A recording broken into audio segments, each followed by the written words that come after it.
Welcome back. Israel has rejected what it is calling baseless claims from South Africa after it launched a genocide case against the country at the International Court of Justice. It comes as the Israeli military claims to have destroyed a tunnel network, which it says was a hideout belonging to Hamas's leader in Gaza. Joining me now is Gideon Levy, columnist for the Israeli newspaper Haaretz. Welcome to you, Mr. Levy. Could you give us a sense of public opinion within Israel of the way the government, the military, is prosecuting this war?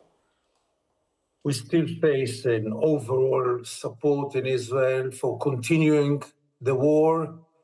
The scenes that you are exposed in the UK and elsewhere are not shown here in Israel, systematically, not by the media, voluntarily, not by the media, but most of the Israelis are not exposed to what you are exposed. And therefore, it's much easier to support this war without having any moral doubts about the outcomes.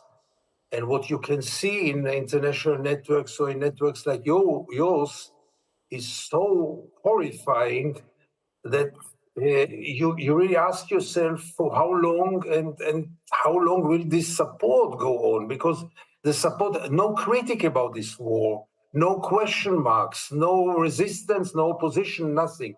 Israel supports this war from wall to wall. Should the Israeli public have access to reports like those to which you refer, shown here in the UK and other countries? Are they aware of the figures that are put forward, albeit from the Gaza Health Ministry, about the number of casualties in this war so far in Gaza? Yes, sure, the figures are published, but figures are only figures. It's, it's all about the framing. You can give figures, they might shock you, but Israel is really concentrated. It's its own sacrifice, its own mourning, its own care about the hostages, and all this is very understandable and human. But as long as you don't see the scenes, you cannot understand what is Israel doing to Gaza right now. And therefore, there is this apathy.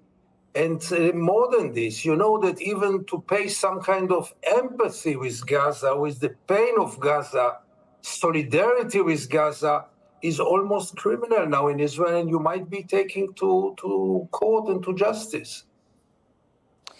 When we speak to spokespeople from the IDF, as we do regularly on this channel, they're always keen to underscore that with the figures of the number of people killed in Gaza, they say, but how do we know how many of those are terrorists? Is that sort of explanation and logic something that the Israeli public are comfortable with? I would answer you in a question. 9,000 children killed. Is there any chance that they were terrorists? There was one day last week in which 162 babies were killed. Were they suspected as terrorists? Every 8 minutes, there is a child killed in Gaza. Can we really justify everything and ignore everything? I mean, the 7th was a turning point, the 7th of October. It was a barbaric attack over Israel.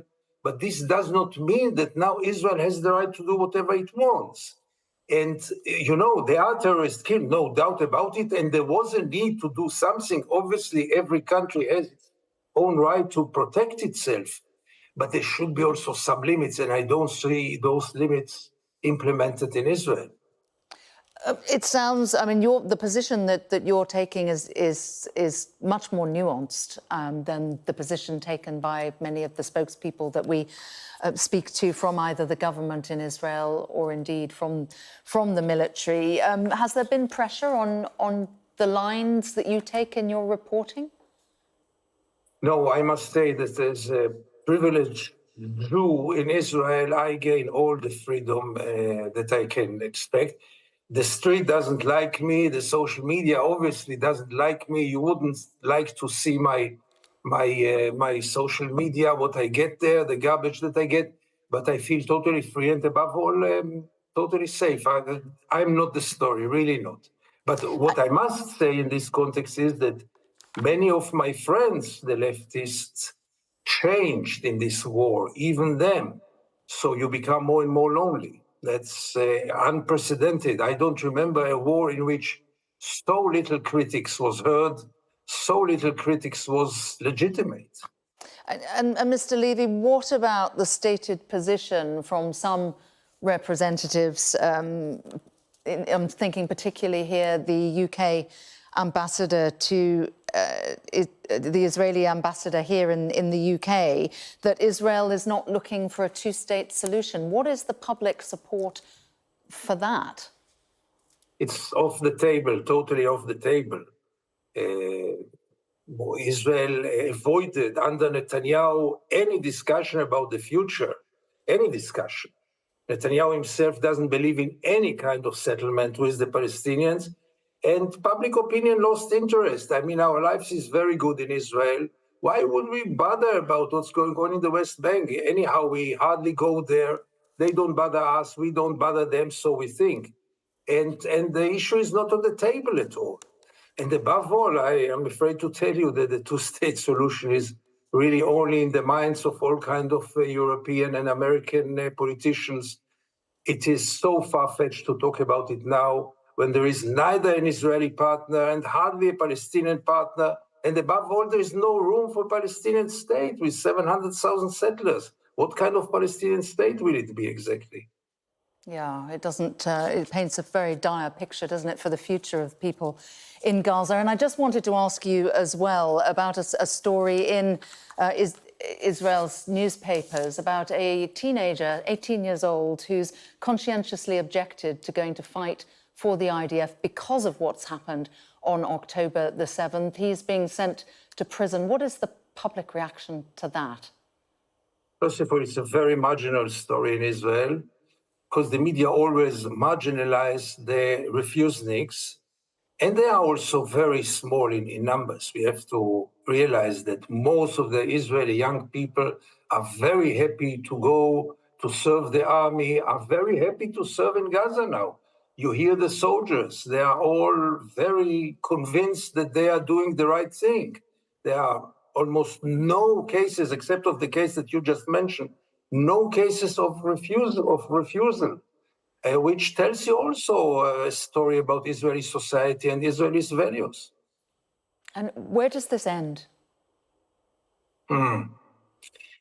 Not in a good place. I mean, I wish I could tell you it's going to end up somehow in a better place, but I cannot really portray any kind of optimistic scenario in this reality when Israel turns so much to the rights pole, to the nationalistic and racist pole and militaristic pole like never before. We are in a place that we have never been before in Israel.